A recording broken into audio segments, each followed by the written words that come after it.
very good evening and welcome to Headlines at 10. I'm Janet Aces. The memorial service of the late John Nankulu will take place tomorrow at the Parliament Gardens. The public is expected to arrive at 1 o'clock. The funeral will take place on Saturday at the Heroes Acre. NBC TV and radio will cover the two events live. For more stories about the late Nankulu, join our Good Morning Namibia team tomorrow morning. Windhoek residents will pay more for virtually all tariffs for services effective tomorrow. Presenting a budget theme providing services to the people last night, the Council Management Committee chairperson announced increases of between 8 and 15% for all services that comes into effect midnight tonight, except for electricity, for which approval from the regulator is required.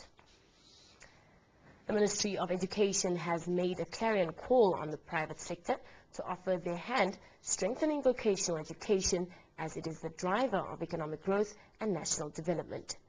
Vocational training and tertiary education took center stage in yesterday's deliberations at the ongoing National Conference on Education.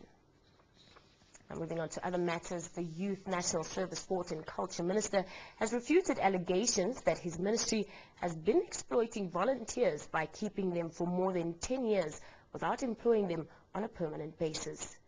Kadanambo further shot down allegations that the ministry has been giving the volunteers a monthly allowance of $1,000 each, for which they first had to fill in subsistence and traveling forms. Moving on to international news, the 17th ordinary session of the African Union Heads of State opened today in Malabo, Equatorial Guinea, with the host country's President Teodoro Obiang calling on Europe, Asia and America to recognize that Africans are more than ready to find African solutions to internal issues affecting the continent. He stated that nowadays countries and organizations with hidden interests are moving into African countries under the pretext of human rights protection, but end up causing massive destruction. Moving on to sports news now, the national rugby coach says the unavailability of most foreign-based players for the World Cup in New Zealand in September is a big setback for the national side.